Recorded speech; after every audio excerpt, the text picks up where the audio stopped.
primary or central theme of why they were doing it. And I that just really, I shared think, your kind show of to my illustrates channel again, how in the Stanley. news media, especially, You what? I just shared your show to my channel again. Hope you Okay, well, don't copyright me. tell them to tell them to subscribe. Yeah, I did. And I said, join the panel, and I shared the link. Well, thank you. racism is perpetuated almost every newscast. I can show you some way that an issue is reported that is going to negatively reflect on the Black community. And we just have to live with it. We don't own most of the news networks. Truth in reporting is something that if we were trying to come to rid this country of the racist mindset towards Blacks and immigrants, there would be a division within the news that controlled how the message is told because it is so effective. We talk about the civil rights laws were created in order to end segregation and the legal limitations of citizenship in this country. No one has ever said that civil rights laws were meant to bring the races together or to end racism. This country has never acknowledged that racism exists. Now, certain sociologists, psychologists have verified that racism exists, but the country as a governmental entity has never acknowledged that racism exists. If you never acknowledge you have a problem, it's like just like an alcoholic or a drug addict, you can't fix it. And why I say that is this. In other countries, I did an interview with a young lady from South Africa. And in South Africa, the equivalent word for the N-word in South Africa is kafir, Kaffir. Well, when I did my podcast with this young lady, she didn't even say the K word.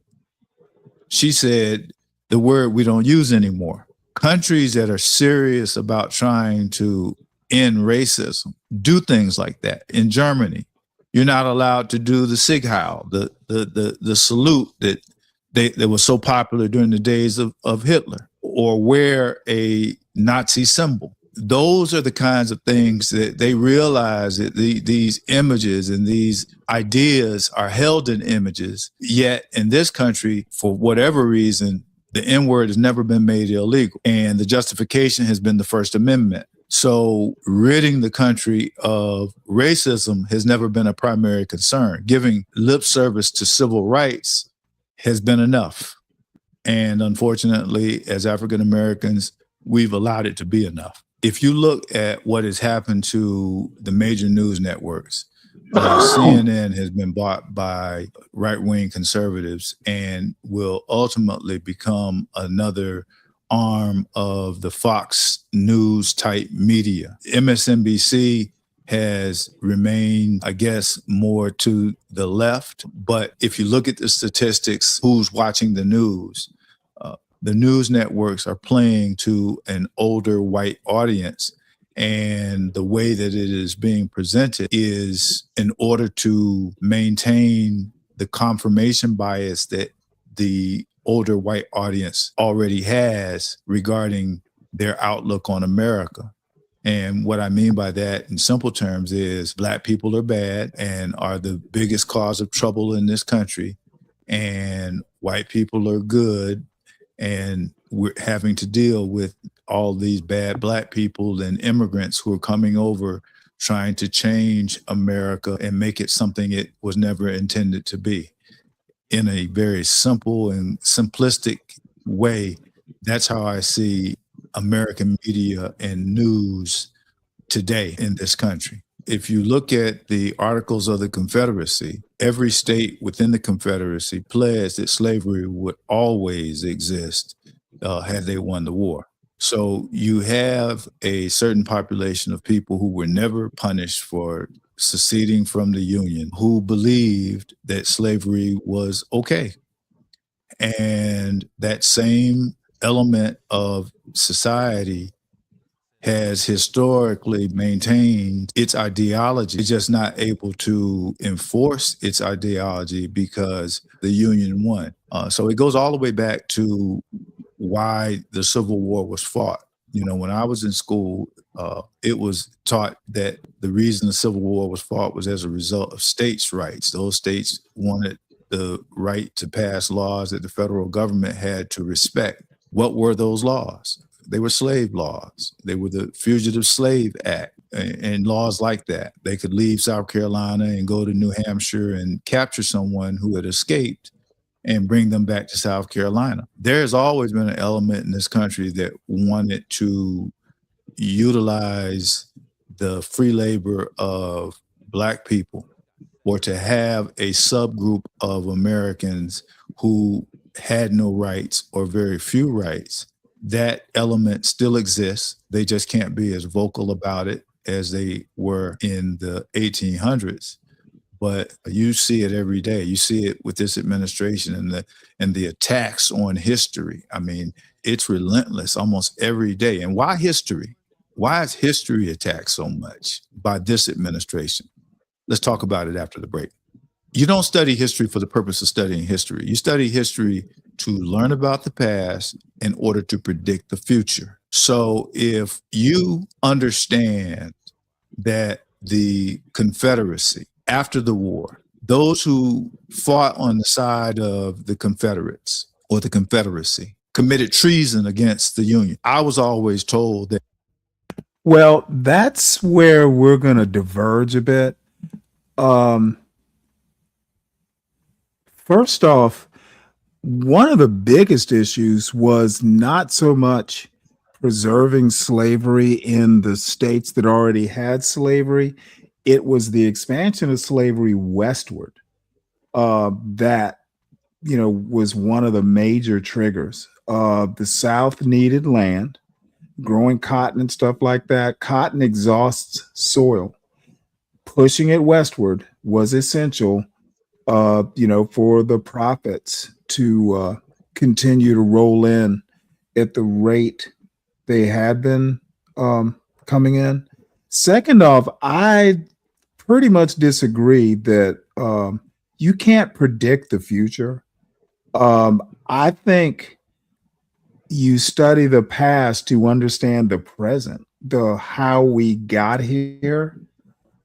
Possibly you can avoid some mistakes that led up, to past mistakes. I don't think some historian I was watching a couple weeks ago said historians, are the worst futurists. They understand how we got here, and maybe, kind of helping roadmap our way past some of the past mistakes. Too many people just get it wrong. And quite frankly, I don't understand how you can be a lawyer and not actually have a very good working model or knowledge of history and politics. I don't know how you avoid that and be a good lawyer. And I don't know this guy. I don't know whether he's a good lawyer or not. I think he's a civil rights attorney. But some of these conceptions about what history is, I find them dubious. If you commit treason against this country, you face the death penalty. This country did not have the stomach to exact the final penalty on those who fought for the Confederacy, and in fact allowed them to go back to their communities. In most instances, gave them their land back, minus the slaves. So if you understand that you still have an element of people who generationally were taught this mindset that still exists in this country, you don't want to tell an accurate history of who and what they were. You attack history. And that's what this administration has been doing, is attacking history, because it's tough to justify the things that went on in slavery and see yourself in a good light.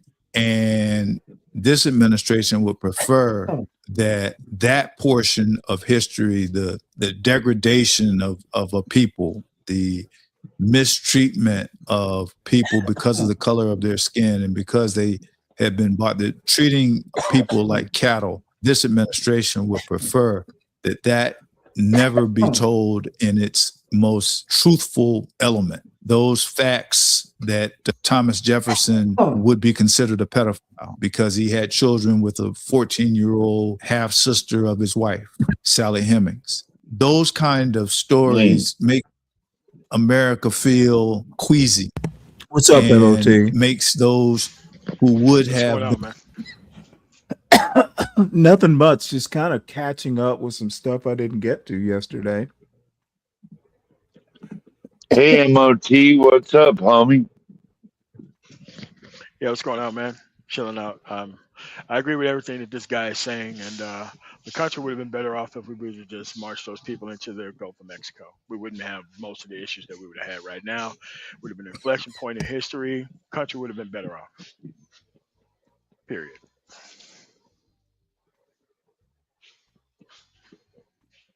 Okay, you mean the plantation class, like the No. in People who fought for after the Civil War? Yes, they all should have been executed. Every single one of them.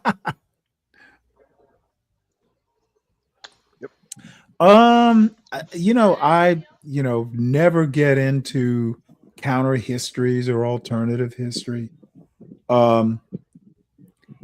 I do kind of think that I think everybody will agree Andrew Johnson was the worst president at the worst time. I sometimes wonder though, I think Lincoln probably would have been too soft.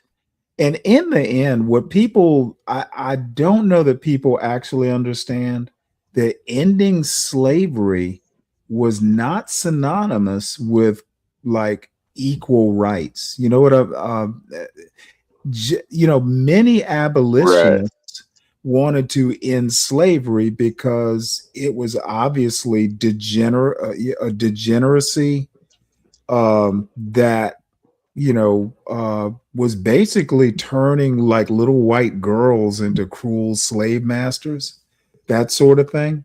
But they didn't think black people were equal. That was kind of few and far between. I'm not convinced that Abraham Lincoln ever saw, maybe a few people like a Frederick Douglass.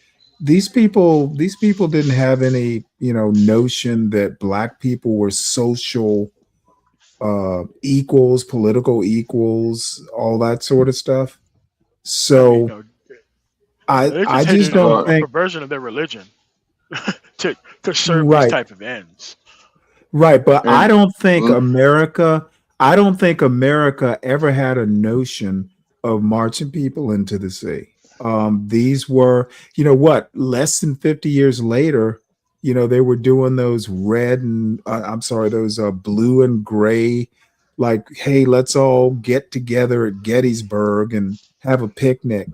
Yeah, that's crazy talk. Yeah. So they weren't about to march these people into the sea. As a matter of fact, after 1877, like Alexander Stephens, who was a Georgia congressman, I think, became vice president of the Confederacy. If I recall, and I could be wrong, he wound up back in the House, I think. I'd have to look it up. Did. But these people, well, you remember, okay, yeah. Stanley, you remember how racist Lincoln was, right? He wanted to send all the black people back to Africa originally. That was his plan. And when that didn't work out, of course, we had to go to war. Your point would be what? I mean, we pretty much established that a lot of abolitionists were not like, thinking that black people are equal. They just wanted to get rid of slavery because it was kind of like a degeneracy, a spiritual degeneracy. A clear. So we've established that. Yeah, we've established that, a lot of people, sometimes you can, what did Derek Bell call it? Interest convergence. Sometimes doing the right thing for the wrong reasons, maybe. Sometimes racists, like Marcus Garvey and the Klan or Malcolm X and the Klan. Okay, yeah, these two people who ordinarily wouldn't even be talking to each other, but there's a shared goal of separating the races. Yeah, you know what? We had the same goal. Let's sit down, break bread, and talk about how we segregate. Doesn't mean they're friends. Doesn't mean that they think, hey, we're equals and buddy buddy. We just have a common interest, and maybe we can help each other out. So that is part of America as well. That's I might something pay that should money to actually see that interview, Stanley. sometimes things like this, it's a simple concept. Things like that should be taught in high school. Sometimes you do the right thing, maybe for the wrong reasons or not for the same reason somebody else is doing or supporting the goal. That's kind of human nature sometimes.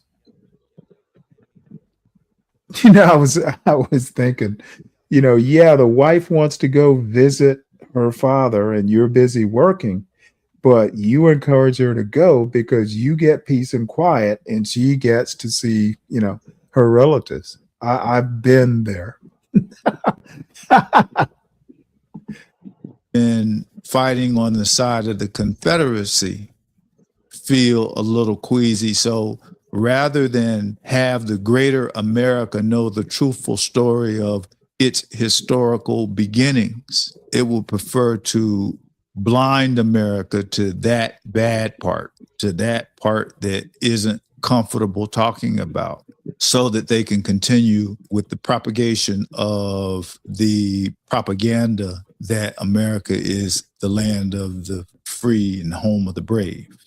These simplistic ideations about who America and what America is helps continue the American story and allows for America to continue to be able to have a class system where you have the very rich and you are having a shrinking middle class and a permanent bottom economic class filled with blacks and other immigrants. I think that we are becoming more like places like Venezuela, many of the countries in the world, Guatemala, where you have two classes of people, rich and poor. Day before yesterday, one of the major developers in this community wants to build on some church property.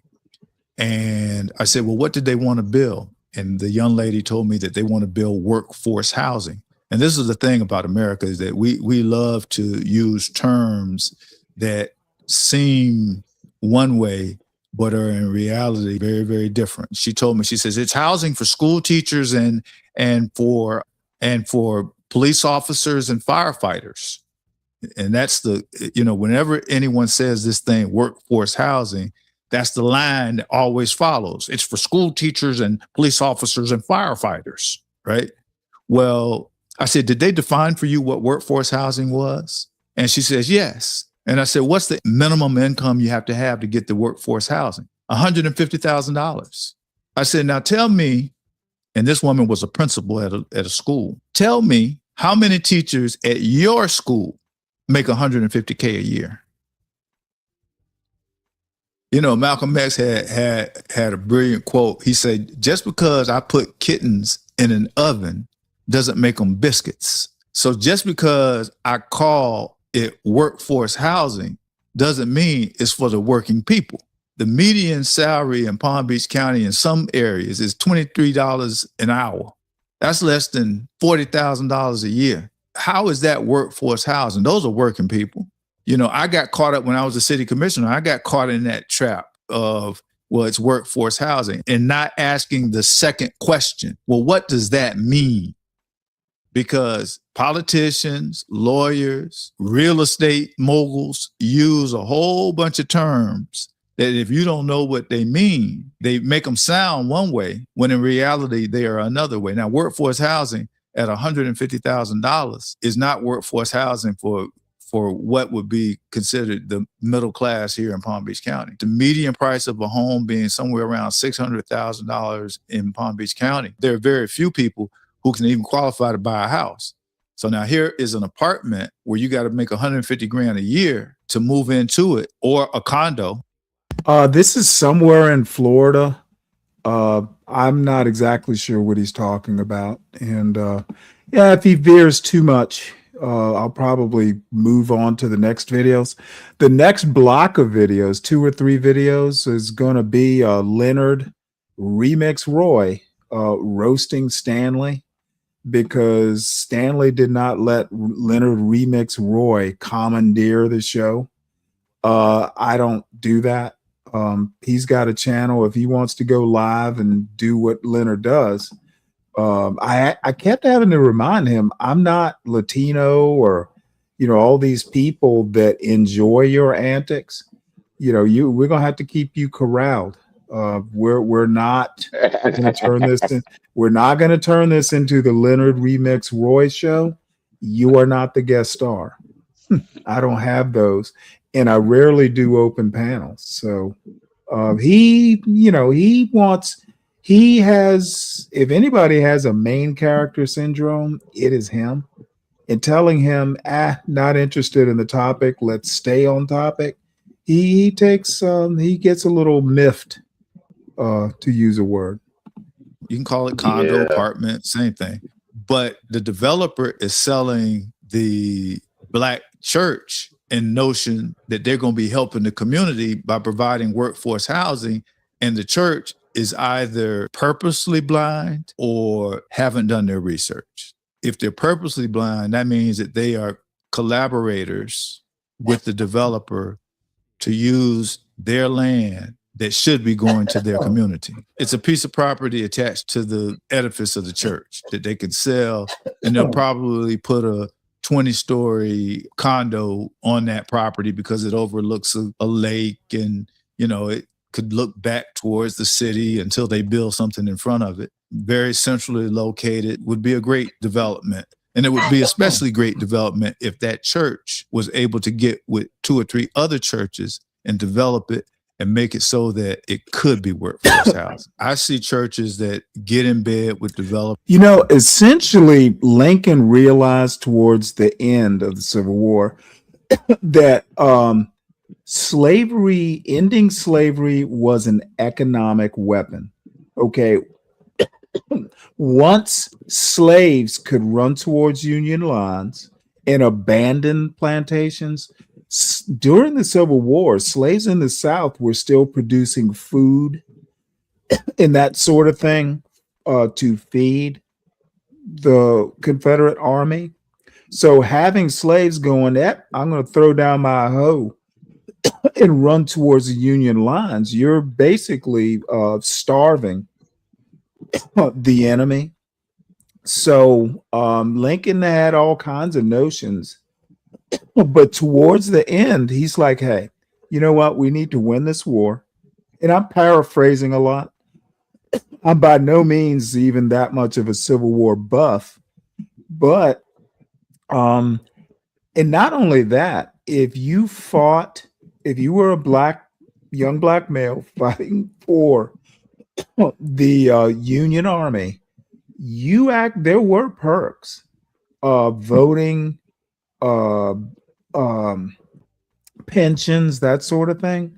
So, you're not going to be given all these perks to. Let's be honest. Okay, hold on. Let me finish. You're not going to be giving all these perks like,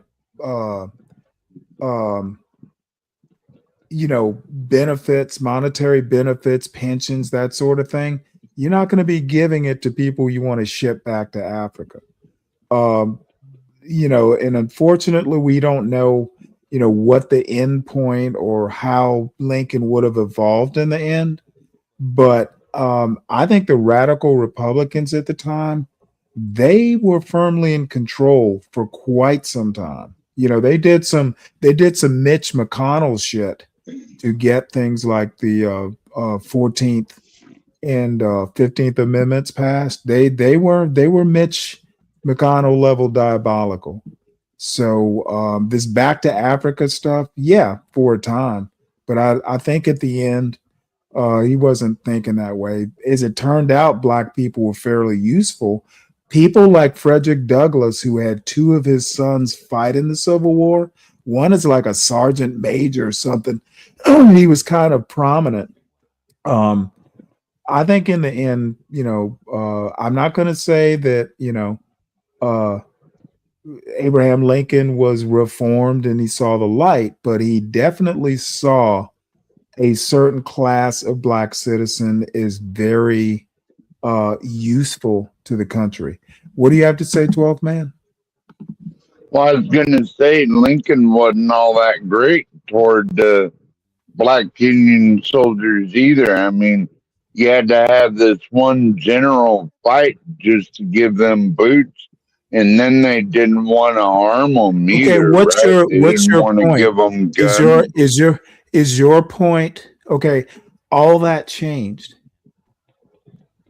when They because there was didn't a want to big give them boots or guns or nothing, and they barely fed them. listen to Okay, what I listen to. No, don't fucking okay me. You don't know the history. Okay, it changed is my point. How the fuck do you think you they black finally unions? did. Okay, do not interrupt. Okay, stop speaking from a position of ignorance and listen to someone who simply knows more about it. How the fuck do you think Union soldiers fought if they didn't have boots or guns? That was the black ones. They're the ones Okay, they didn't 12th want to man, give boots or 12th man, guns 12th to. man, 12th man. You're talking from the bottom of your beer can. It was like that, but towards the end, things changed. Yeah, thanks to a white general. No, thanks to the commander in chief. This weird Wasn't bullshit. Lincoln that changed. Okay, was he not commander in chief? He was but he Okay, well then if grudgingly he is commander in chief, then he was responsible for that white general. did it. They didn't want to give the So black what if he soldiers grudged? So boots or what if guns. he? Okay, I know that maybe because you have some rudimentary knowledge, that your knowledge is superior to mine. I I'm here read to the tell book. you, And I am here. What book? God damn it, there are hundreds of books. Okay, just because you read a fucking high school textbook, that's not history. it's a history book. Stop acting like you know shit. You simply don't. Well, you want to act Context. like I don't know nothing, but I do. No, I literally am not acting. You're proving. Like, yeah, sure. But things changed. You just want to stick up for Lincoln and all the dirty Why wouldn't I? dirtbag Why? shit he Okay. done. So what you want to do is not stick up for Lincoln. You want Lincoln to be the bad guy in this story, correct? Yeah, because he was a bad guy. Well, then let me put it to you this way. You need to go back and you need to read some history. Okay, and That's not why just one someone history shot book. him in his Okay, head. I don't know why, dude. I don't know why you have the need to overtalk me and interrupt me. I'm saying you don't know enough. That's all I'm gonna say. All right, fair enough, Stanley. Carry on. And I'm gonna be. I literally said that Lincoln, getting rid of slavery didn't make him, this kumbaya sort of, hey, black people and white people Right. hand in hand. Okay, did I not say that? Yeah, Did I you not did say that. did I not say you can be against slavery and still have a racist sort of, judging people by the color of their skin? There are plenty. I would say most Americans were like that at the time. So where this idea of me defending Lincoln, I don't necessarily defend Lincoln, but I'm not going to say that, as soon as the Union had won the war, he was shipping people back. That wasn't going to happen. Now, I would also say he probably would have been okay with segregation, separating the two. A lot of Of people, course he would. right, but I can't say that for sure because he was killed. All I can say Yeah. is that there were certain black people that he at least regarded as good for advisement on black affairs. I think that he definitely realized that having the 300,000 or whatever the number was, having black soldiers fight for their freedom because they were motivated to do so, especially when white recruitment went way down because there were people in places like New York City that weren't going to fucking fight to free the black man. So those black soldiers came in handy. I do think Lincoln appreciated that. Frederick Douglass himself was like a major recruiter for black soldiers getting into the Union Army, up to and including two of his sons. One was a very senior enlisted, like company first sergeant or something of that to that effect. So at least Lincoln was willing to put his sons where his mouth was, fighting for freedom. So you just simply, dude, it's not like I'm some eminent historian. I don't know this stuff in detail, but I know enough I don't say shit that I can't back up. And if I'm wrong, I'm wrong. But dude, I'm 61 years old. I've been reading about this shit since my mother put W.E.B. Du Bois, The Soul of Black Folks. I don't know if she put it in my hand, but it was on her bookshelf and I read it. This is Uh-huh. 50 years of reading shit. Okay, I don't just get up here and whistle Dixie like a CM.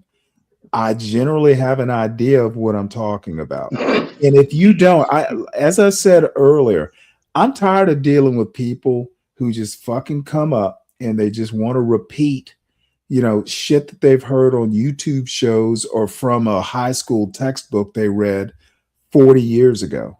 I'm done with that. And I don't really care if I hurt feelings. It's just Not what it is, I'm Stanley. It's actual history, brother. Come on, no, man. no. Number one, I'm not your brother. And number two, it's not actual history.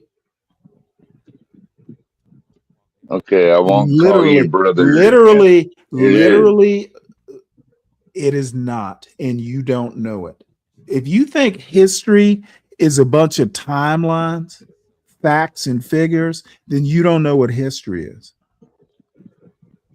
History is Okay. not a set of dates and events, it's interpretation of those events. And different historians have different takes on the same events. You can believe one or the other, but history's more than, 1776. This was signed. It's way more than that. It's way more complicated. Yeah, they had to go through heaven and hell just to get boots and guns for those troops. Now, I'm sure Frederick So Douglass okay, had his boots and guns. no. I'm not going to even let you finish that narrative because sure, it was like that at some point, but at some point it changed. That's what you're not understanding. Things evolve. Yeah, finally, after And blisters on the feet and everything else, who gives a marching. fuck? White soldiers went through the same thing. No, at least they had boots and a Okay, gun when they joined up. no. Don't tell me at least. I'm saying white soldiers went through the same conditions. maybe it was worse for black soldiers. The times were the It was. time, but you do not know. I'm going to be blunt. You don't know shit enough for me to really even consider your opinion. You need to hit the books.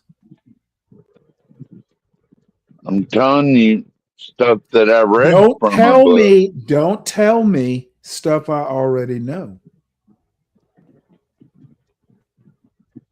So I you're know admitting who it. the fuck. No, I'm admitting that you're not good company or good conversation on this particular historical point because you don't seem to have a sense of nuance or context.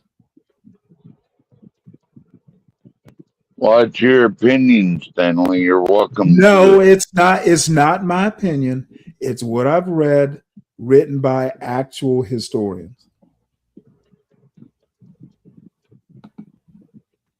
Oh no, maybe you've been And reading the don't do wrong the book. research and do a You know good what? deal Let me for the guarantee you one community. thing. Even if I'm reading the wrong books, I've read way more books than you have. Well, you're older than me, of Yes, course you sir. have. Okay, dude, I'm fucking 6 years older. There are people 20 years younger that have read more than me. Bottom line is you don't even seem to have a firm grasp on any of this. That's all I have to say. And collaborators. I want to tell you about Ryan Coogler's deal that shocked me when he was negotiating to sell the rights to the movie Sinners. We'll do that after this break. So Ryan Coogler's deal for Sinners, the guy did have some leverage. He is a part of the Marvel franchise with Black Panther. He's made You know billions what? of dollars I'm for actually the kind movie of bored with studios. this. And so Let's switch over to Leonard Remix Roy and his critique of his on the fly critique. He came out with like 3 or 4. I noticed he released one this morning. He's been pissed off Did he? ever since I just checked him because I wouldn't let him walk all over the panel or the show. So this will be of special interest. I think I'm replaying part of this because I never made it through it. But this is Leonard Remix Roy going Stanley Cross 6000. My son and I are boots on the ground combat veterans? Or boots on the ground combat veterans. You're not, or your sissy son. Talking about my son. He's never even met my What? son. Oh yeah, this I is don't Leonard. understand that, Stanley. Why do people have to bring people's kids into the mix? That's fucked up, man. Well, I don't because understand that it's shit. Leonard Remix Roy. This Was is he Leonard drunk? remix of all of the No Roy. idea. And boy, let me tell you,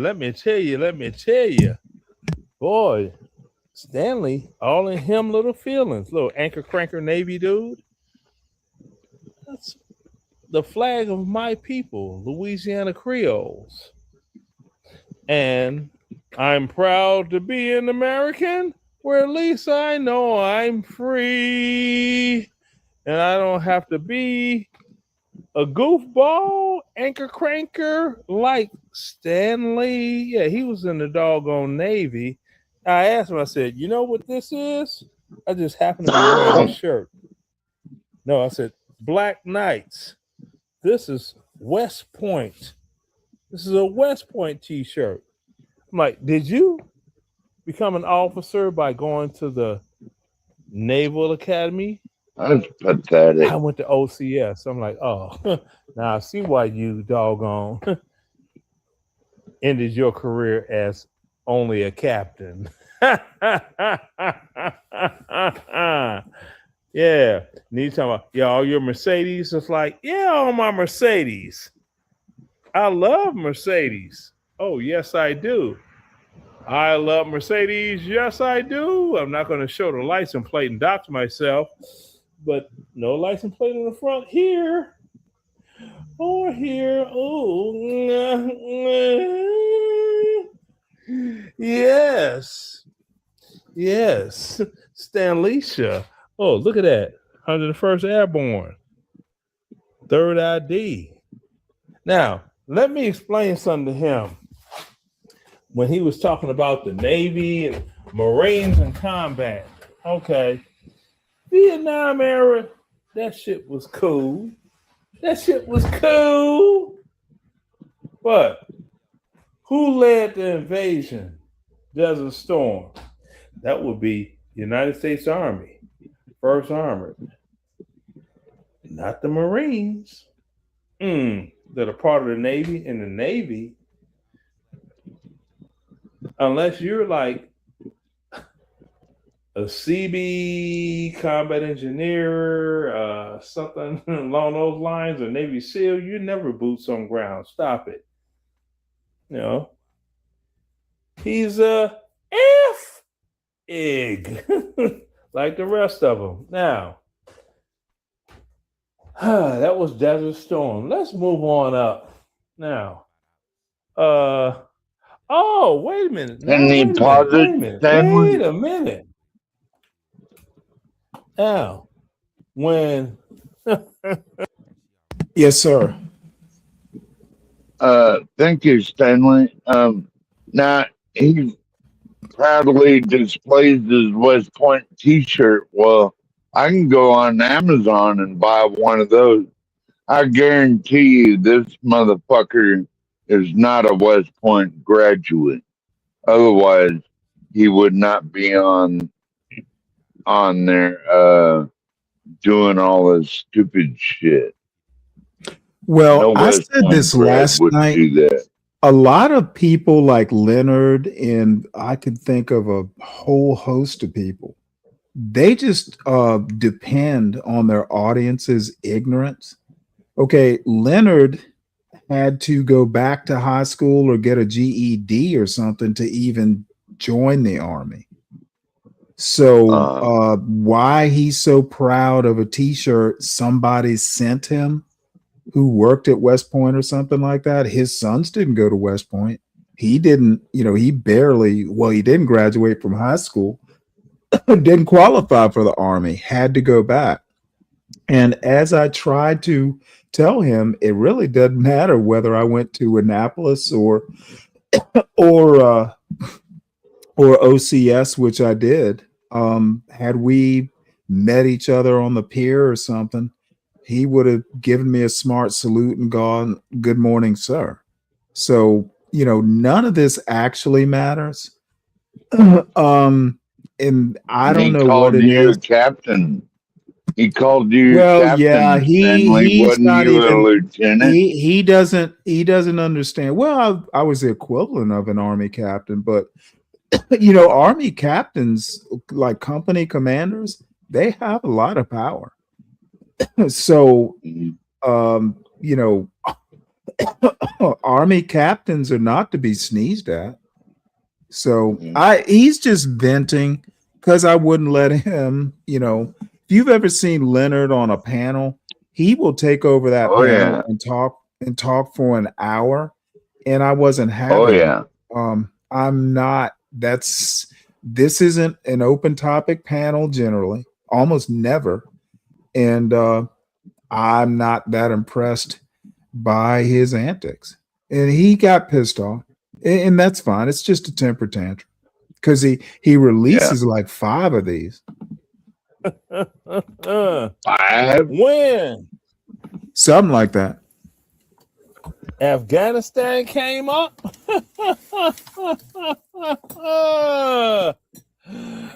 Oh my goodness. Sounds like a coup. You see that there? That patch there? Now, I was not special forces. Okay. It just happened to be was considered an augmentee. Afghanistan. Oh, okay. Then you want to go to Iraq? Oh, let's go to Iraq. Because 37 Cav was regulating, leading the charge in Iraq. I was in 57 Cav right there. This means a lot to me. I keep it close. All right. While Stanley was not remotely boots on ground, you know. Now, Well, I have to say, in Stanley's defense, the Navy up until Afghanistan, maybe Iraq, but Afghanistan, I know for sure, we were rarely boots on ground. We were boots on deck. The Navy That's right. isn't the Navy's not a ground force. Why he thinks he's like scoring points here is beyond me. not upset Unless you're a Navy about SEAL, then it's boots on the ground. telling him about the PAC Act, whereas he would be eligible for veterans benefits that he didn't know about. He talked about, my father been telling me, like, shut up, Stanley. Now, I'll let you all listen to it for the remainder of this video. Okay? All right. Let me He's go here on drunk, Google. Stanley. The PAC Act in reference to Desert Storm veterans.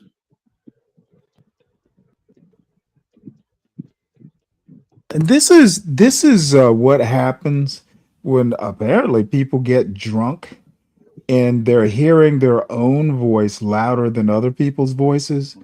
Yeah. I told him that this PACT Act is something that affected my father. Might even be years ago now, but he actually did go, well, hey, and I'm just lazy, but I'm glad Leonard brought it up because I have a doctor's appointment coming up, and I'll make notes and maybe even do the paperwork if possible before I get there. So I'm appreciative that he reminded me. But this motherfucker acts like he's the smartest black veteran. Dude, my father is literally a Vietnam vet. That whole Agent Orange thing, he had to have the advocate and all this stuff. Leonard seems to think that he's the only black man in America that's capable of navigating paperwork and all this stuff. While I appreciate him reminding me, part of his problem is much like John Galt, if John Galt gives you advice, it's like you're beholden to him forever. And dude, the only black man that I might be inclined to bow before is my father. I've said hundreds of times, I don't have heroes. If I did, it would be Frederick Douglass. But my parents and my father, the remaining parent, he's my hero. Fuck Leonard. Okay, listen up. Like anybody gives a fuck about any of this. That's the amazing thing. This is some sort of beef video talking about the PAC Act.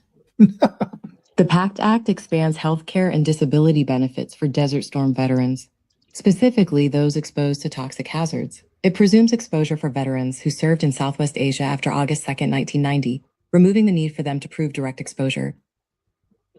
So, seeing as he says he served He had to ask the robot. on the ship in that region, and they had all that toxic oil burning stuff in the air. I'm like, hey, bro, you got lung issues, maybe unbeknownst to you, and you can get compensated for it. You can't reverse the damage, but you can get compensated for it. What does he do? Call me a motherfucker? Really? And I'm like, okay, well, You got his pussy hurt because you called him then a I motherfucker. said, well, my daughter retired. Purple Heart. Oh, and by the way, that was like an hour after we talked about it on a totally unrelated matter. Apparently, I'm supposed to be eternally grateful because he brought it up. This dude is a weirdo. Yeah, evidently. Our veteran, my son, 100% disabled veteran, just like their old dad, Iraq, Afghanistan. Oh, that's something proud to talk about your kids. I'm like, oh, yeah, Louisiana Creole flag. I'm sitting here like, dude, his child is going to school at Georgia Tech, downtown somewhere, not And downtown, but in the Atlanta region. Yeah. Not you gotta wishing any bring up bad your upon his kid, son. man. That's If he end up being a robbery victim at that ghetto ass college or something worse, not a hey, ghetto it is what college. it is. See, people need to be careful what they speak when they speak it, because sometimes they speak their own doggone demise into existence. Now He can be mad listen to all he this wants. I don't give motherfucker. a damn. I'm trying to help a fellow veteran get what they deserve, and he treats me like that. I was like, okay, fine. Well, what I'm trying To to hell figure with out you, Stanley. is even if I treated him like shit, it wasn't my son treating him like shit. Like, seriously, my son, if I asked my son, hey, go to my page or go to my show, my son I don't even know that he knows the name of the show or the channel. Where does my son come into any of this? And Who knows? He called Georgia Tech a ghetto ass college, and that's one of the most highly regarded colleges in the country. I mean, Well, this motherfucker's stupid, man. I haven't been all over the campus, but I can tell you right now, number one, don't be out in the middle of the fucking night. They do have campus security. And it is in Bless you, Midtown. Stanley. It is in Midtown. There are probably times and places on the campus you don't want to go, but I've been on the campus plenty of times. It's not that ghetto. As a matter of fact, it's fucking beautiful. I like it. I like Georgia Tech's campus better than I like the University of Georgia. I love y'all's architecture down there. It's beautiful, man. We don't Right, have that but the thing out west. is that being a fellow black man, he's just pissed off. You know what? Well, Stanley, hold on. He doesn't even claim to be black. He says he's Creole. So that's supposed to make him better than a black man, evidently. I actually have no idea how that even applies to much of anything. It's entertainment. I don't take, like I've been trying to say for the past couple days, after this whole See More experience, it's hard for me to take these characters seriously. I'm just going to do what I do, and I'm going to conduct my panel the way I think it needs to be conducted. Leonard doesn't get special treatment because he reminded me, or even if he thinks he informed me, dude, that doesn't mean you get carte blanche. And your whole entire family. I'm too light skinned to deal with your foolishness, especially since you got that doggone Lori Lightfoot hairstyle. Think she's white or something. Frederick Douglass. So, be gone, Stanley.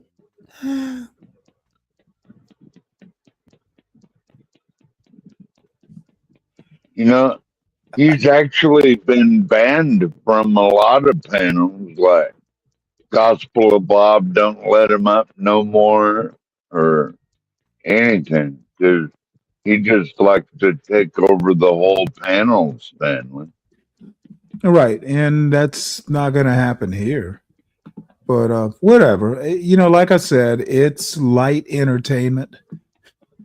So here's another one, because he did like several of them, maybe 4 or 5. What's going on my Can't video? believe it. You must have Lord, really heard his asshole, I'm having a Stanley. ball right now. Just so Stanley knows that I don't live stream. Oh wait, I just this is called more 8/9/2026 video for weak sauce Stanley Cross. And let's see. Oh, and his son. He still wants to include my son. post the Jesus. video instantly. Or maybe I It called is- him son. Here we go.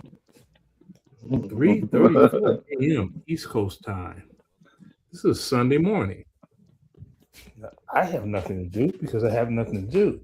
But he said that I went and got my GED so I could join the Army. This is a high school dropout. Yes, I did drop out of high school. Why? Because I didn't want to go to Fucking- Nobody gives a fuck why. Just admit that I was right. If you dropped out of high school to get into the Army at the time, and I think it's still that way, you have to have a GED or a diploma. Just say I'm right Yeah, and move that's on. right. Well, I don't care. Who cares why you dropped out? You dropped out. HBCU and be around people like Stanley and other, dare I say, dare blacks. Was tired of going to school around black people. Thus and so. I wanted something completely different in life. So I did my DJ thing, had a ball, and make America great again. Times take that one off and take that one off too. So I returned to high school. Calumet High School. That's my high school diploma that's in this book. Not a GED, a high school diploma. Yes, Stanley is a doggone. Okay, let me help you out here, Leonard. Okay, I don't give a fuck whether it was a GED or you had, and I actually said that. I couldn't remember whether it was GED or maybe he had to go back to high school. The bottom line is you couldn't just go to the recruiter and say, hey, I want to join. That recruiter said, you're not qualified. You need some form of high school diploma. Okay, nobody gives a fuck about your life story or your life story details. So stop the cap, son. They put these MAGA hats back up.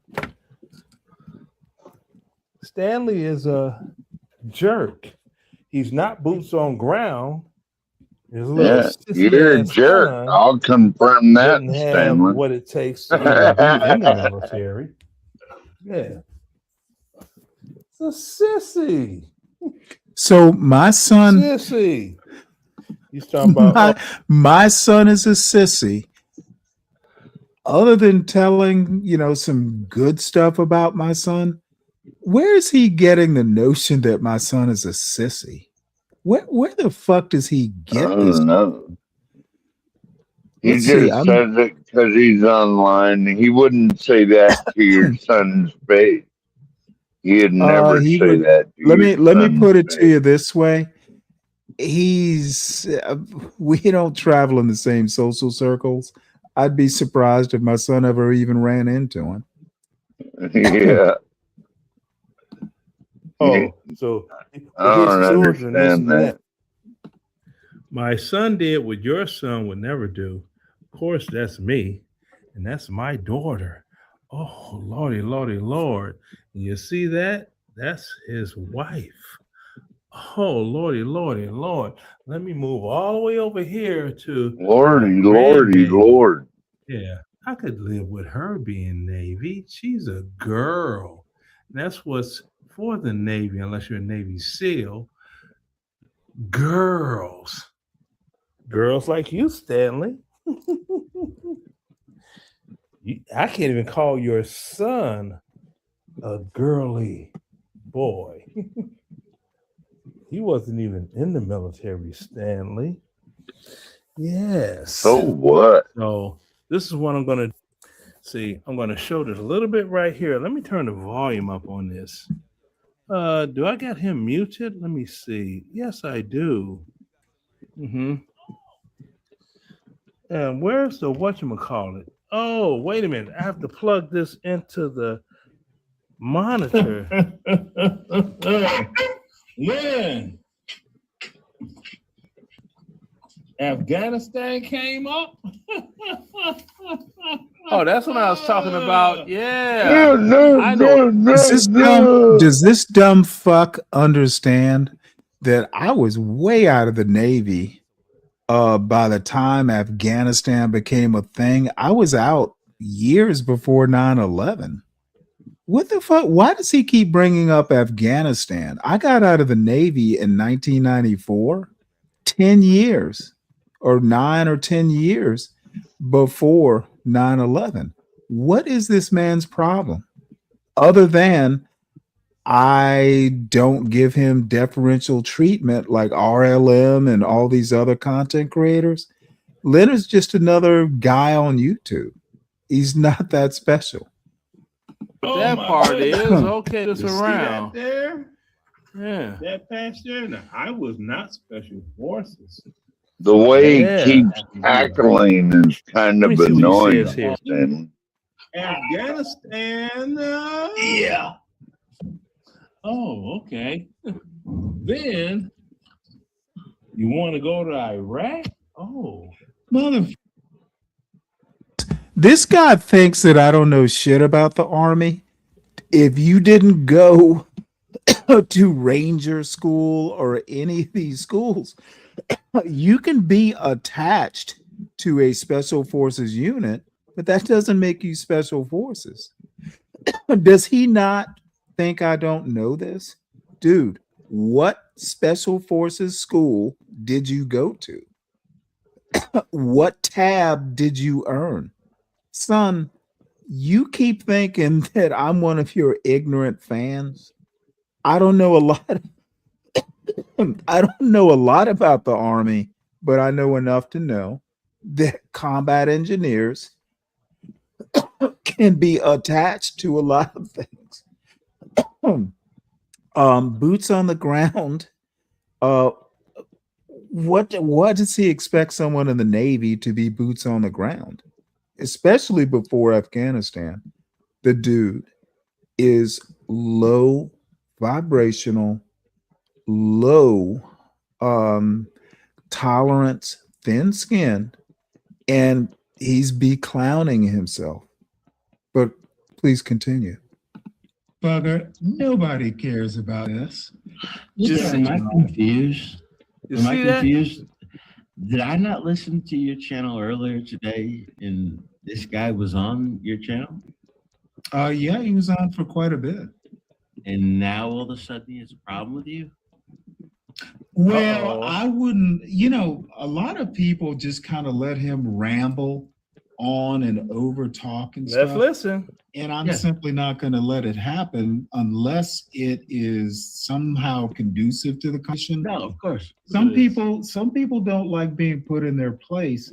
I don't owe him free speech on this channel. And it's his little way of, No, it's expressing not. his displeasure that I wasn't going to let him run rampant. I'm not. No, it's not. I was being sociable. I was trying to let. Motherfucker, you being sociable might not be my way of being sociable. What it is you don't respect other people's panels or channels. Okay, you think because you're Leonard Remix Roy and you can say that name into Siri and get a response that you're some sort of star. Motherfucker, you are part of house music history, but let me tell you something. I didn't grow up with house music. I barely grew up with rap. Like I was fucking, in the Navy by the time, groups like Naughty by Nature and all, NWA. Dude, I was well on my way to a fucking deployment by the time, this stuff came out. I didn't grow up with it. You're just, dude, I would never even know who the fuck you were had I not run into you on YouTube. You're not a household name. Stop acting like you're that famous. Maybe you are with people who are into house music, but not me. You're just another weirdo who has main character syndrome. I'm not impressed. You don't get to take over my panel. And that's a you problem if you have a problem with it. You exist within my framework, not the other way around. You hadn't been coming up to the channel much before now. Let's go back to how it was. Let Stanley know about things that he is entitled to as a veteran, but Stanley's a little bitch. Ordinary right now, a little bit. This isn't the military. No, but I'm saying like that's how he lives his life. I don't know how he lives his life. It's actually not that important. I'll It tell is you what, important. Stan. I remember when he showed his butthole on Earth. I surely did. And I was proud of that. Yes, I was. So The proud Stanley, porn bomber. the military is not important. Well, Stanley, if the military is not important, why do you have My Healthy Vet? Then we talk. Let me tell you why I have My Healthy Vet, because I'm a veteran. That's why. The military was important to me. But let's ask a better question, because obviously you're not talented at critical thinking, Leonard. If the military was that important, why are only 2% or less in the military currently? Tell me why less than 2% of 350 plus million people, they don't seem to find it that important to, run in droves towards the military. The military, we don't have a draft. That's how unimportant it is. Get a grip, Leonard. about that, Stanley? My Healthy Vet? Yes, we did. Oh my goodness. Oh, you're such a doggone loser, Stanley. I told my son a long time ago, if you find yourself. Do people like Leonard often do videos responding to losers? I think quite the opposite. I got your goat there, son. And you just can't let this go. Motherfucker, if I'm such a loser, why are you doing multiple videos? Oh, by the way, Leonard just released another video. Apparently, I think what Leonard's trying to do is create some sort of beef. So after this, there is one more video, but I'll just skip to the one that he's doing now. And then we're going to move on because I don't want to give this weirdo more Yeah. fuel. More I'm ready fuel. to move on, Stanley. I don't want to give this weirdo more fuel for whatever fire he's trying to kindle. It's not that important, Leonard. So, as the smartest person in the room, you need to be in another room. And that's you, Stanley. You are a 100% dork. I'll make sure to time him out, next time I see him in chat. I doubt he'll be in the chat. And you know what? Why time him out? He's pretty harmless. Yeah. I don't think timing Leonard out in a chat is going to make him any better or worse. He's just going to be Leonard. So Yeah, this he is what. didn't really comment in the chat What's anyway. going He on? Wait, just- hold it. He's back. This is from 3 minutes ago. He's still putting shit out. This is called Now There's Two Black Guys Trying got to a Drag real- Me on YouTube. Wait, hold He's it. got a He real actually hard okay. on Hold for you, on. Stanley. Hold on. Why does he think I'm trying to drag him? I'm highlighting him. He takes the time to talk about me as a loser and weak sauce. Maybe I'm something And after bringing all. your son into Okay, everything. I don't know why. You need to comment before I'm done commenting. Sorry, Stanley. I think that Leonard sees some star potential in me. That's why he keeps talking about me. That's what I'm saying. Now, what do you have to say before I start this this glorification video? No, go ahead, Stanley. I'm just talking shit myself. What's going on, my video viewing audience? Leonard Roy coming at you. And oh my goodness, you have two different channels. Yeah. And they are chibber chabbering about. And he's on Leonard. Twitch and Leonard shit. is the great one. Now, I received a text message saying that CT is back at it again. So what does that make? This is Sunday, so that's Monday. How many days? Monday, Tuesday, Wednesday, Thursday, Friday, Saturday, Sunday. That's 7 days This with him. motherfucker doesn't yakety even know yakking how about many me. days there And then you are have- in a week. Let me point out that I watched a little bit of CT's show. The few minutes that I watched, they weren't talking about Leonard. What the fuck is he talking No. about? Maybe they I don't know. talk. Okay, I don't understand. 12th man. It was a rhetorical question. I don't understand why. I must have missed the part they were talking about Leonard. I listened for maybe 20 minutes. They weren't even talking. They were listening to another show. Leonard's name didn't even come up in the chat. What is wrong with this man? have I don't know. Stanley, the anchor cranker. He's talking about his military, this military, that. I'm like, dude, the Navy is not a ground force. You weren't boots on ground, Stanley. You never met the Navy SEALs, evidently. You did nothing. Nothing. All right, but This is what a Leonard doesn't understand. I led men. I led men. That's something, son. Yeah. sit out on sea, boots on deck. Just like when I was in the Air Force.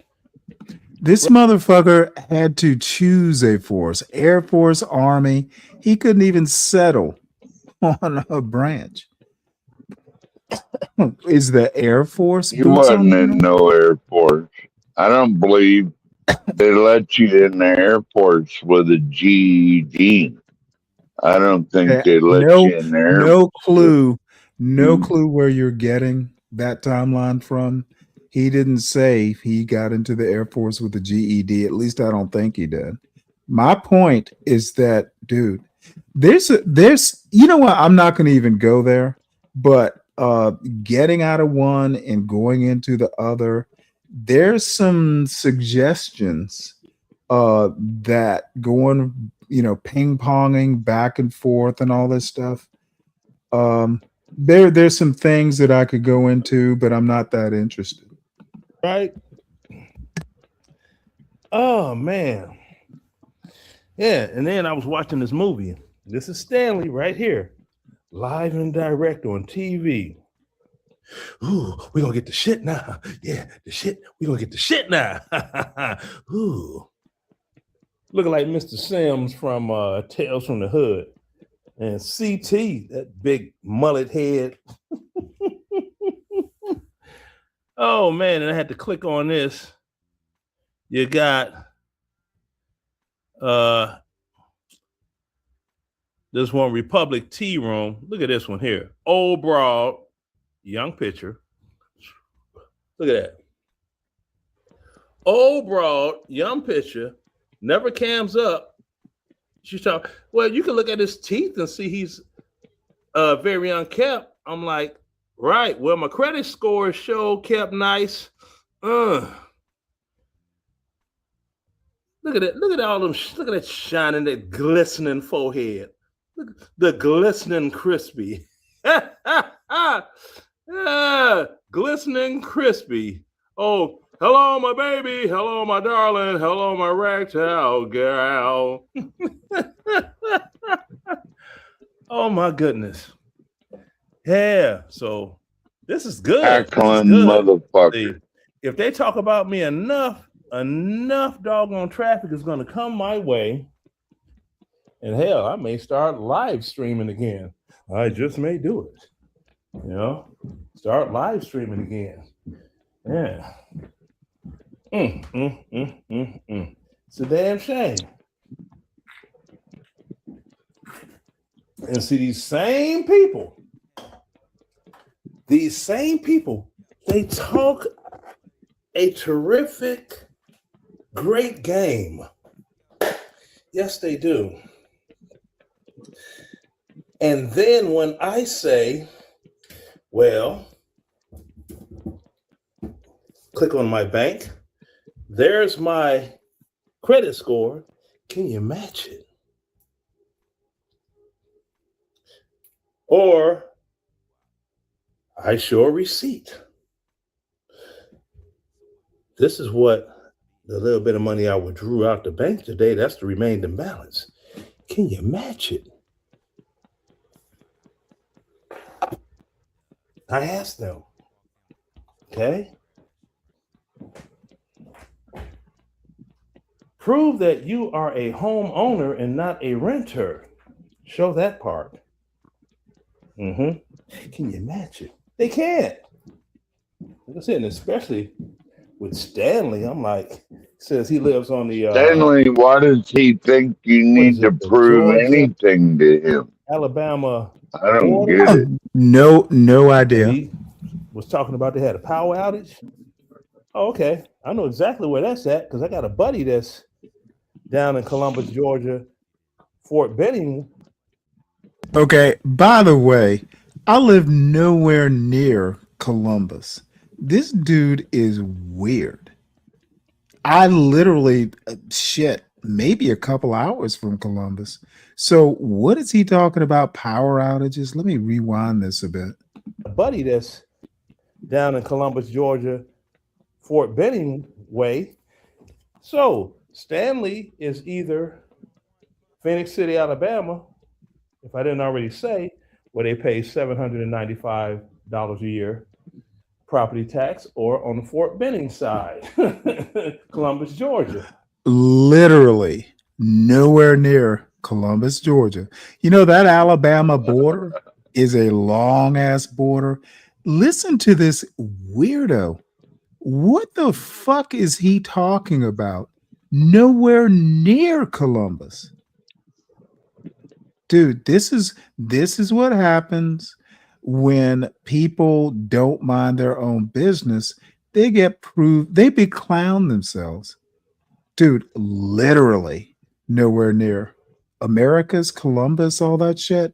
That's like mid Georgia. That's like on the west side, but more like halfway down. Dude, nowhere near. Well, they pay $1,500. He couldn't afford to live here. How the fuck does he know what I can afford? He can't even get the region of Georgia right. this again. This is goddamn, dude. I'm literally an hour away from Atlanta. Columbus is more than an hour away from Atlanta, at least as far as I know. I've literally never even been to Columbus, Georgia. At He CM, didn't know you know, Savannah we call him very Mr. well, Nasal. Yeah, evidently. you got. Well, I'm not in Savannah. CM, Stanley don't even have a car. He won't even show a car. He don't have a car. Now, power outage, and this dude. I'm literally not going to show my car or personal business. I like some things private. And as I said, it was a planned power outage. They let us know like 2 hours and they were late. So a power outage, what the fuck is he talking about? The logic doesn't connect. I don't know. I man. knew, as a matter of fact, I knew they were going to do it. That's why I started the show later, figuring that, it would be done, it would happen and be over with. I love seeing a dummy be dumb, though. Just live And it streaming only lasted for like 15 on his phone. minutes, Stanley. It's like, is a what power the outage. fuck? Yeah, it was pretty short. And he's not even at the point to get any revenue off YouTube yet. It's like, I got him that fired up. And Does he not think that people support the show? What this guy, I got so deep under his skin. The dude is just like a girl windmilling. It's like a girl fight in this news. It's like a big girl fight in Leonard's head. Two girls just windmilling between his ears, and he's just trying to find something that lands. It would be comical if he weren't so old. the ultimate crispy. CT's a crispy. The ultimate crispy. Because he won't let you up, motherfucker. Let me call a friend of mine, talk to them, because I'm having too much fun just alone with this.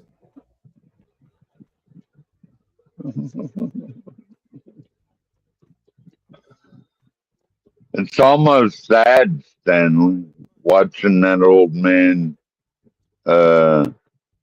piss away his life being mad at you.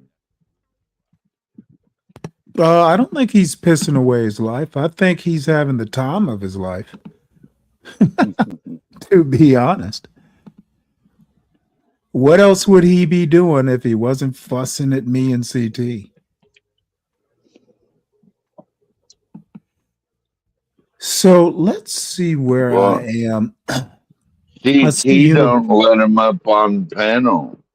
That's why he's mad at CT. Like the Gospel of Bob don't let him up.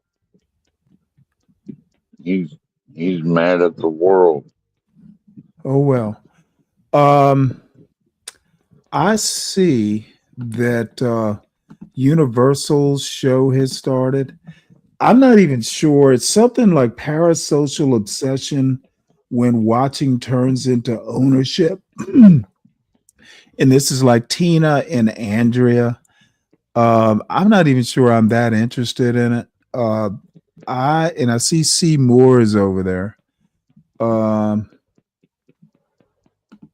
I should simulcast it or something, because this is an old Obama versus Alan Keyes thing. Apparently, they were debating for that U.S. Senate seat that Leonard was arguing about. I should have showed this yesterday, but we'll watch a few minutes of it.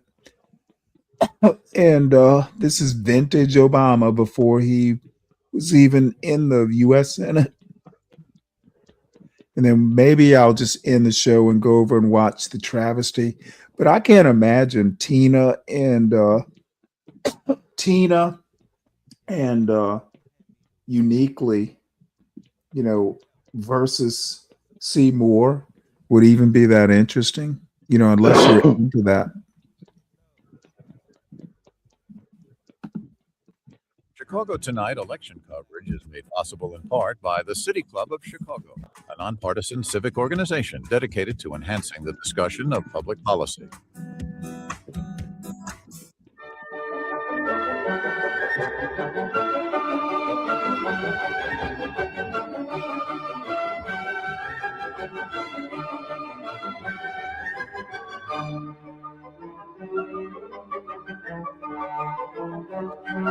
Live from WTTW 11, this is Chicago Tonight. Here's Bob Surratt. And by the way, this is Welcome from like on this this is special from like I believe 1997. So this is quite some time ago. 2-hour edition of Chicago Tonight. The two major party candidates for the Illinois U.S. Senate seat are across the hall in this WTTW studio, where Phil Ponce will conduct the final televised candidate forum of the campaign. We hope it'll give you a bit more insight into the qualifications, positions, and personalities of the candidates. We welcome public television viewers and public radio listeners tonight, joining us from around the state of Illinois. For our local viewers, we'll have extended coverage here on Chicago Tonight, right after the forum, beginning at 8 o'clock. Elizabeth Brackett will be here with a panel to provide analysis, and will also be at the post-forum press conferences of each of the candidates live. Then, in our Chicago Stories feature, you want a winner, and so do I. That's only natural. Rich Samuels looks back at two of Illinois' most respected United States senators, Republican Everett Dirksen and Democrat Paul Douglas. And later, I'll have one more thing about debates that aren't really debates. First, we go to tonight's forum for the candidates for the United States Senate. Here's Phil Ponce. Phil? Thanks, Bob. Here with me in Studio A are two groups of people. First, in the audience, are members and guests of the City Club of Chicago. The City Club is helping to underwrite tonight's forum. With me here at this table are the two major party candidates who want to be Illinois' next United States Senator, and they are Republican Alan Keyes and Democrat Barack Obama. And a quick note on procedure. This is not a formal debate. There are no opening or closing statements, and answers will not be timed. The candidates will not necessarily be asked the same questions. Our goal is to better inform our audience about the candidates and the issues. We have a limited amount of time, so we've asked the candidates to be succinct. If they begin to make a speech, they know I will cut them off. Mr. Keyes, as you know, 380 tons of powerful explosives are missing from a weapons installation in Iraq.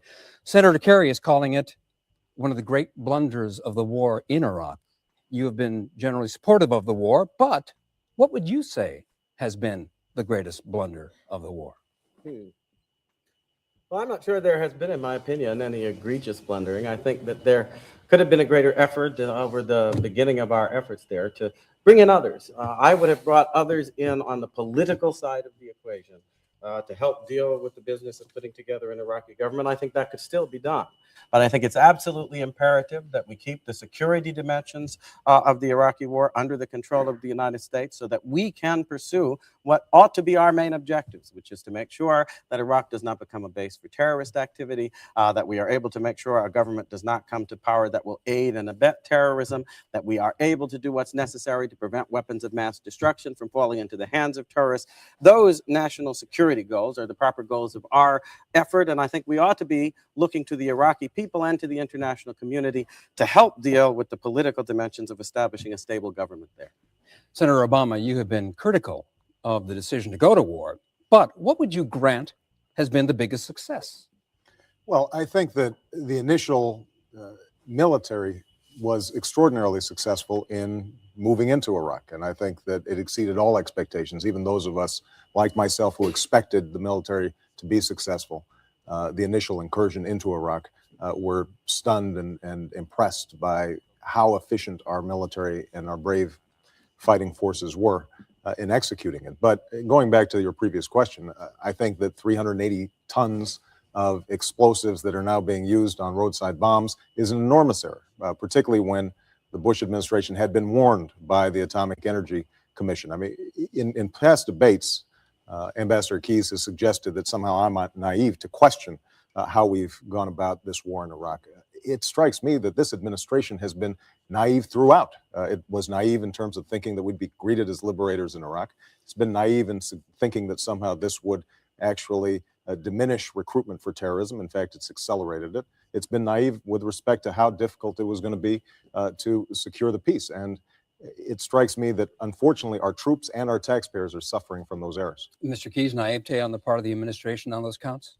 Well, I think we mustn't rush to judgment, because what I'm hearing in the media suggests that with respect to these tons of explosives, it's still not clear what the chain of possession was and whether or not it was, in fact, after the United States took possession that we lost track of these explosives. I also think that all Americans are going to look at the larger picture of whether or not we have taken steps that have effectively stopped Saddam Hussein from delivering weapons of mass destruction to terrorists. The probability of that is zero. Whether we in fact have established a base that allows us effectively to recruit the kind of intelligence that we need to deal with this situation in Iran, in Syria, and elsewhere. Whether we have discouraged other terrorist sponsoring states or potentially terrorist sponsoring states like Syria, like Libya, from continuing with their activities in a way that could result in death for Americans. And I also think we have to keep in mind that the kind of things that we are doing in Iraq and in Afghanistan are only part of the effort we must make against terror, which is to carry the war to the terrorists themselves by every means necessary to find their cells and to wipe them out before they hit Americans. And I think that is part of the effort that does require both intelligence and discretion, and it is going forward. Along those lines, Mr. Obama, name a key vulnerability or weakness that you see in Homeland Security that you, as a senator, would address. Well, I think our inspections of ports. We are currently inspecting 3% of all incoming cargo. We could load up a cargo container. Terrorists could load up a cargo container and drive it straight into the middle of the loop without significant risk of them being inspected. Our chemical plants are still unsecured, despite the fact that we know how vulnerable they are. Our nuclear plants remain unsecured. There are a whole host of domestic priorities that have been neglected by this administration. And I have to say that, going back to the issue of Iraq, it is simply not true that Saddam Hussein was providing weapons of mass destruction to terrorists. There's been no evidence that that was the case. And this incursion into Iraq has resulted in a situation in which terrorist recruits are up. It's been acknowledged now by the Pentagon that the estimates of how many insurgents are active in Iraq is far higher. Terrorist attacks worldwide have gone up. They're the highest in 20 years. And the notion that somehow we are less vulnerable in the United States as a consequence of spending $200 billion and sacrificing thousands of lives is simply not borne out by the facts. This is an area that both of you have covered throughout the course of your campaign. Let's move on to Israel. Mr. Keyes, what role do you think the Israeli-Palestinian conflict plays in fueling potential terrorism against the United States? Oh, I think that we have seen in the Middle East, unhappily, that in the context of the ongoing Arab hostility to Israel, it has become an incubator of terrorism. But I think that was partially because of the response that was there from the rest of the world, including some previous administrations, the Europeans and others, who allowed terrorists with the blood still dripping from their hands to sit down at so-called tables of peace negotiations in order to collect the ill-gotten gains that they had achieved by going after innocent lives. I think that's a great mistake. I think the Bush administration the real question, Mr. has Keyes, followed the real if I may interrupt, the real question was, to what extent is the unresolved nature of the conflict fueling potential terrorism against the United States? That's what I meant to ask. No, that's not the real question. The real question is whether or not, by making concessions to terrorists over the course of several decades, we in fact helped to create the mentality that has then led to a widespread and global threat from terrorism. If we had made it clear, as the Bush administration has, that we will not negotiate with those who practice terrorism, then perhaps we wouldn't have encouraged the adoption of terrorism as a strategic weapon on the part of some Palestinian groups, some in the Arab world, who think that they have gotten away with it. They have reaped rewards from it. They have killed innocent lives in Israel, on the Achille Lauro, at the Olympic Games. And at each stage, we were willing to go forward with a process that then rewarded them for this terrorist death. I think the real question is whether or not we shouldn't have started to say no to terrorism long before we did. Then maybe we wouldn't have been struck on September 11th.